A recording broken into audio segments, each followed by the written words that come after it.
उत्तराखंड के एक अत्यंत संवेदनशील क्षेत्र बद्रीनाथ में दुर्गापुर के एक युवक की रहस्यमयी मौत की खबर से पूरे इलाके में सनसनी फैल गई है। मृतक की पहचान 27 वर्षीय प्रीतम मजूमदार के रूप में हुई है, जो कि दुर्गापुर के एडिशन बी जोन इलाके का रहने वाला था।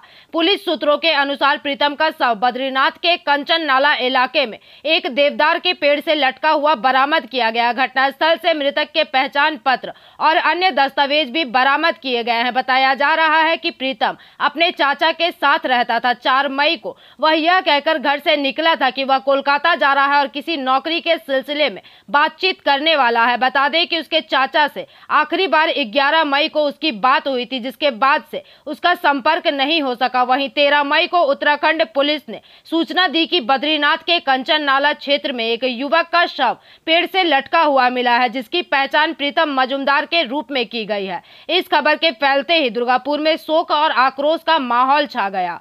জানলাম বলতে আমরা বসেছিলাম, এখানে শুনলাম যে 17 নম্বরে একটা পুলিশ গাড়ি ঢুকলো, ঠিক আছে। তো হঠাৎ করে পুলিশ গাড়ি ঢুকলো, সেই হিসাবে এলাম, ঠিক আছে। সেই হিসাবে এসে খবর পেলাম যে 17:37-এ একটা ছেলে থাকতো প্রীতম বলে, ঠিক আছে।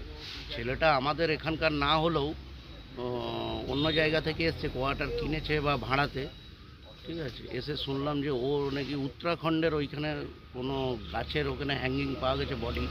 সেই শুনেই আমরা এলাম, কারণ ছেলেটার সঙ্গে আমাদের 2-4 বার মিশেছি, ঠিক আছে। ঠাকুর ভক্ত ছেলে, ঠিক আছে। আমাদের বাবা মন্দিরেও অনেকবার গেছে, এখানে এই বেল গাছের তলায় শিবের কাছেও আসতো। এই সকল ভেবেই আমরা ভাবছি হয়তো যে উত্তরাখণ্ডে ওই কেদারনাথে হয়তো গেছিলো, সেই হিসাবেই হয়তো এবারে সুইসাইড নিজে করেছে না কি হয়েছে সেটা তো কেউ জানে না, যেহেতু আমাদের এলাকার বাইরে হয়েছে। আমরা শুধু খবরটা পেয়েই এসেছি, বাস এইটুকুই। সিটি সেন্টারে একটা কাজও করতো শেয়ার ট্রেডিং ইয়েতে, ঠিক আছে। ছেলে হিসাবে এমনি কোনো ইয়ে নেই, ভালো ছেলে, অবশ্যই একদম ভালো ছেলে। কারোর সঙ্গে মিশতেও না, কিছু সেরকম মিশতোই না কোনো কারো। একটা জগজেদ তাজা ছেলে এরকমভাবে যদি চলে যায় সেটা ছানবিন করা দরকার। আমরা এইটুকু ছাড়া আর কিছু তো বলতে পারি না। 28 বছর, হ্যাঁ 28-29 বছর বয়স। দাদু দিদার কাছে থাকতো। হ্যাঁ, দাদু দিদার কাছে থাকতো। আপনার নাম? পার্থ মুখার্জি। दुर्गापुर से निमाई दास की रिपोर्ट, PVTV न्यूज।